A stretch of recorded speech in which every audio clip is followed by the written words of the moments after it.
Hey, team players, it's Joe and Bob here talking about the Atlanta Falcons today.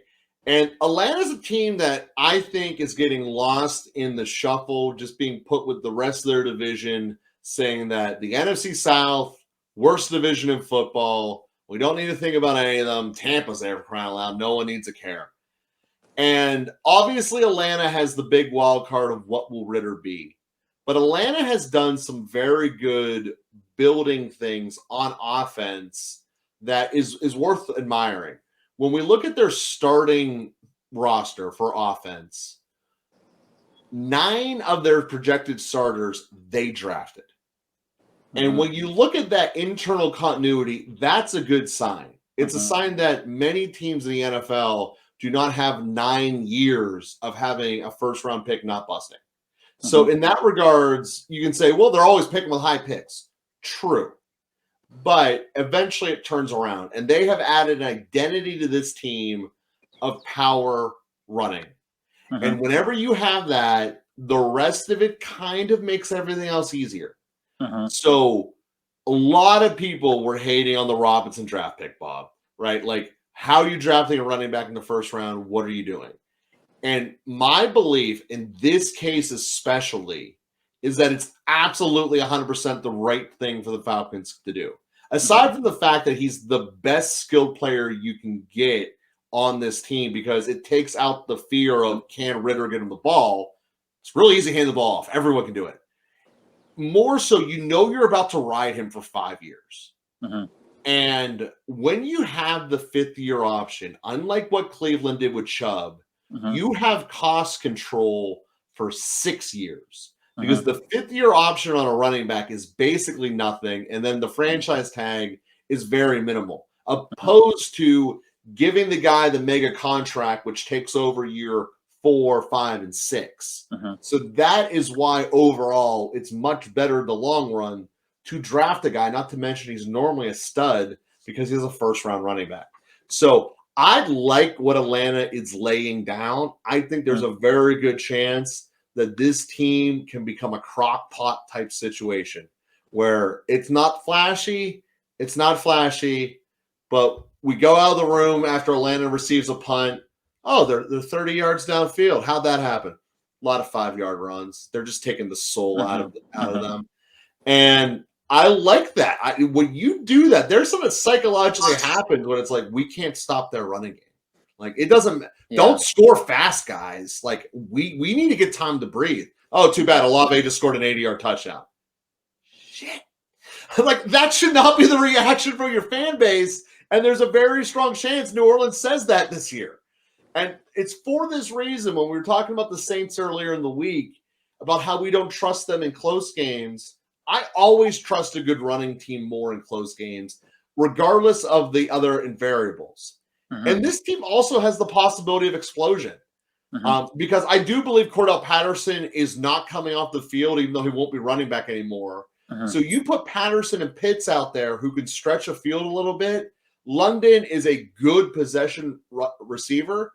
This offense has the ability to be like under the radar. Like, maybe we should check these guys out, kind of like the Giants were last year. Like, don't just write off the Falcons. These guys can do something. On defense, they need more time. I mean, we're not going to talk about the bubble wrap in the room right now, because I do think that the Falcons have a chance of fighting for this division and being like, the Falcons end up somewhere between 7 and 9 wins, and no one sees it coming. And I think that's incredibly possible for them. I'm actually on the side that I think Atlanta's going to win this division. Ooh, all right. Despite the strengths of the Saints and how much I do like the Saints just in general, I really think that what Atlanta has done is enough for a young quarterback to find success. Now, we talked about how Bryce Young in Carolina is going to be surrounded by veterans, and that's really good for a young quarterback to be able to learn the ropes. And we also have talked about how in Indy, how we think Indy is going to do a lot better because we have a potentially young quarterback or Gardner Minshew with a strong running game behind him. And we are always on the side of the field here where a strong running game is going to be able to put games away for you when you have a lead. The only question I have with the Atlanta Falcons as an offensive unit is how many leads are they going to get to put away? That was one of the biggest problems for Atlanta in their losses, is that the games were close enough that they couldn't adequately use their number one rated, decisively rated run blocking to do much of anything towards the later half of the game when you're losing and when you're trying to come back to win a game. And so when the Atlanta Falcons offense is really running and it's really churning, I think this team could be one of those teams that we look at and we say, wow, like this team is better than we originally thought.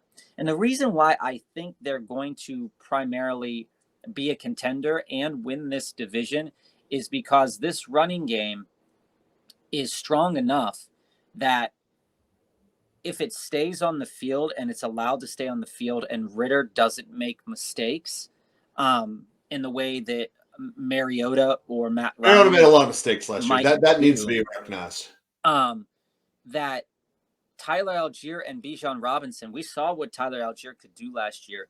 We know what Bijan Robinson can do. We know what they could do around the number one ranked run blocking scheme and like the 6th or 7th or 8th best pass blocking scheme. We know that Cordarrelle Patterson is a phenomenally explosive player.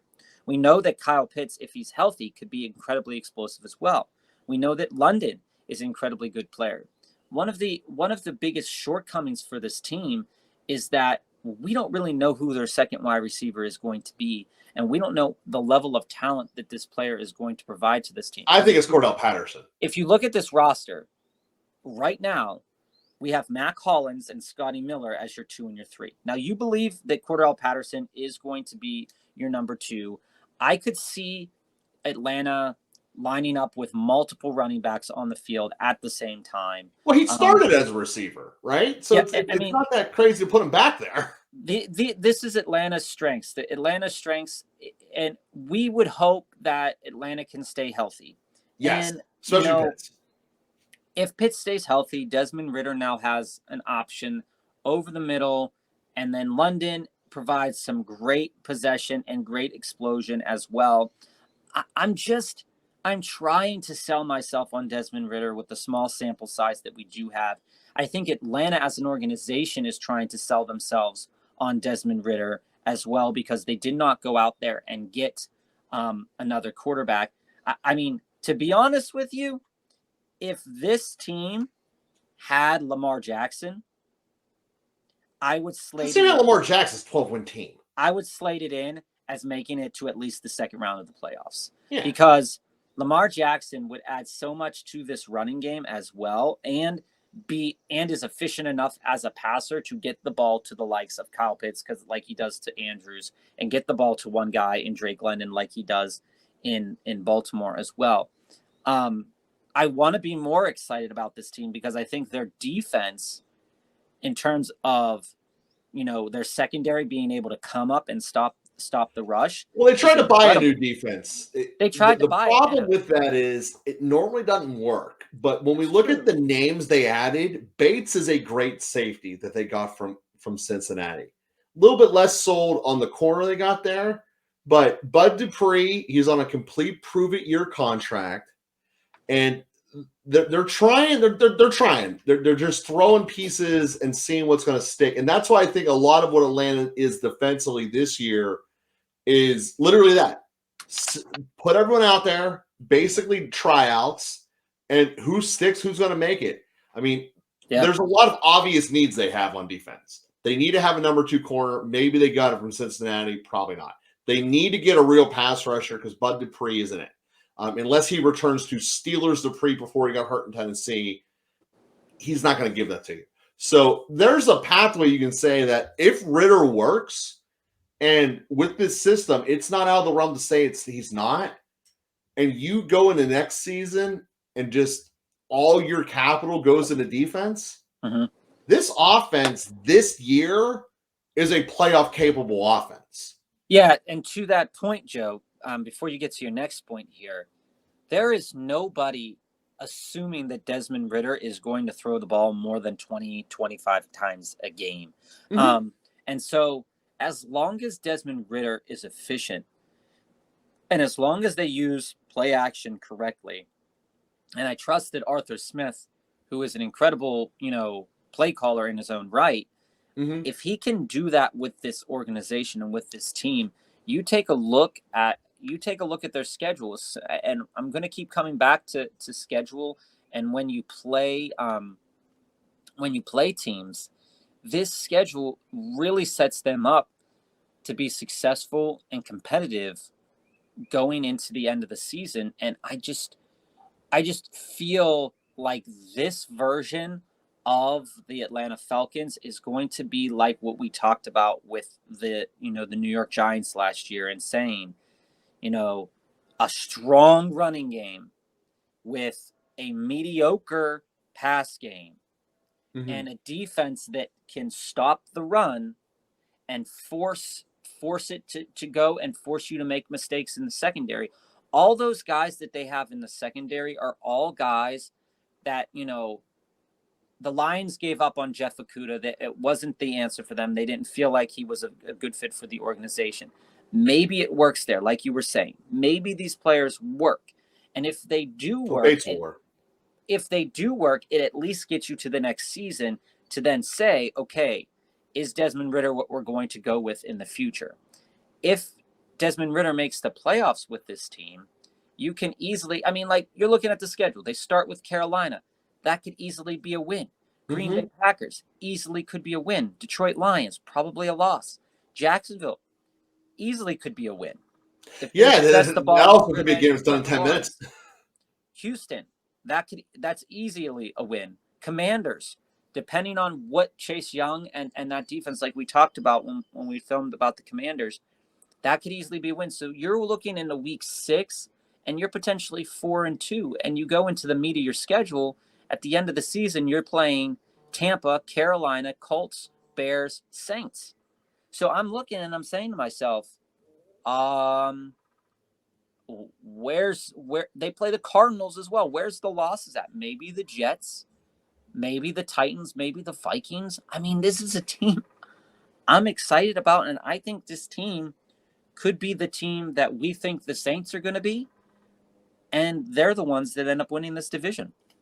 Well, if they can push the ball downfield, if Ridder can show that I can do a play action all the time and then hit an over-the-top Pitts, or if Patterson does go a wide receiver, which I think he should, I think at the end of the day, if they're able to prove that and you can get distance, so the safeties now have to respect the deep ball, you're in a completely different realm. Because Mariota was a turnover machine, both in terms of fumbles and interceptions this year, because quite frankly, Mariota is a very slow processor, just like Trey Lance. And he'd panic and then try to use some of his legs, and it just didn't work out because neither one of them are athletes like Lamar or Fields, for that matter, that can just outrun people. So getting that out of your building by yourself gives you roughly 20 more possessions. In the NFL, that's a possession a game. In the NFL, that is the difference between winning and losing, one possession games. If I have another one, well, now we're talking some strength here. And I think that Bob, I'm not against the Atlanta pick winning the division. I still think that I have them second in the division. I love the fact that the Saints can beat anyone, because when we look at the two schedules comparatively, right? Atlanta has Arizona. Both of them have a hard time matching up against Jacksonville when it's all said and done. I think that the Titans have a better chance against Atlanta than they do against the Saints. And I think that when we look at the North, when they play the NFC North, Chicago should lose. Both of the two of them should be able to beat Chicago. Both of the two of them, it's going to help Atlanta, they got them early, but both of the two of them should be able to beat Green Bay. And then it comes down to, do the Vikings regress to having 11 one-score games in their favor and blow it? And which version can you outscore Detroit? And the outscoring Detroit, I give the edge in that category to the Saints, but I give the Minnesota edge to the Falcons. See, So this is what I think. I think it's going to be a very close division. And I think it's going to be like 9-10 is going to be there. But I still think the winner of this division is the 3 seed. Yeah, and I think when it comes down to it in these high octane games, and where this is going to, like I stated earlier, where this is going to really make a difference between New Orleans winning this division and Atlanta winning this division is how many leads will Atlanta get to where they're able to just keep their pedal on the run game. And that is the Saints can do it too with Kamara and with Williams. They can obviously do it as well. But I think that Atlanta's blocking schemes are better than the Saints. And so when we take a look at matching up against Tennessee, I think that I would rather take a young Bijan Robinson, a young Tyler Algier, and a phenomenal blocking scheme to win that game over Derrick Henry, although I do love Derrick Henry. And I would think that a ball control offense, and this was my one thing about Atlanta last year, is that, they were running the ball control offense, but making a lot of mistakes. And so they weren't putting up enough points towards the middle of that season where it mattered in those games. This year, I think they could definitely stop the Lions by just holding on to the ball as much as they possibly can. Because they should be, even though Ritter's going to be his second year, they should have way less turnovers than Mariota.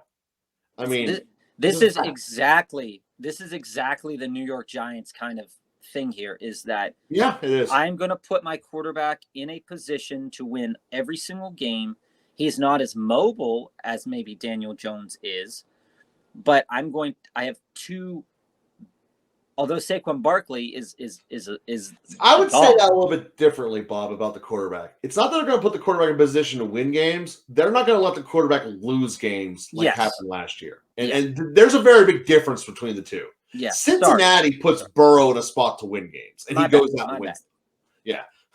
But the point still is the same about this offense, is that it's going to rely heavily on the run game. It's you know what's coming. And so teams that are built to stop the run are going to probably achieve better against this team. But outside, I mean, look at the schedule. I mean, outside of maybe the Carolina game will be telling in week one. If they can just control Carolina and just say, hey, we're here, we're the best line in the league, which they have a chance of being. I don't know if they're there yet. That might be a little bit of a bold step up for them, but they could be. They easily, especially running-wise, could be. If they stick to the running game, and if they just say, hey, Carolina, we're handing the ball off 43 times. You can't get off the field. You should be in shame.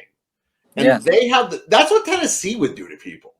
Like, Tennessee was a very hard team to play against because you literally would see people's wills dry up.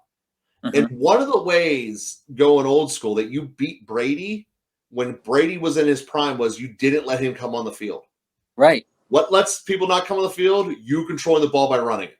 Exactly. And that makes people – because your defense then can be saying, hey, we're not going to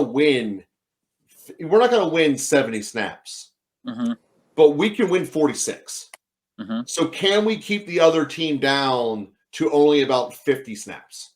That's the question. It's a very hard formula to do repeatedly, but if any team's going to do it in this league, it's going to be the Falcons. Yeah.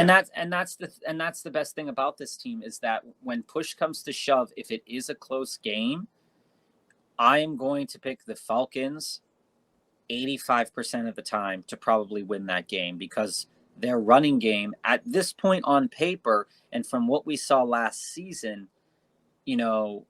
is exceptional. And so we think there's going to be a lot of close games. There's potential for close games. This is a team. I'm also going to throw this out here and just leave it at the end of the show here, because who knows how many people get to the end of the show. If you get to it, let me know in the comments. But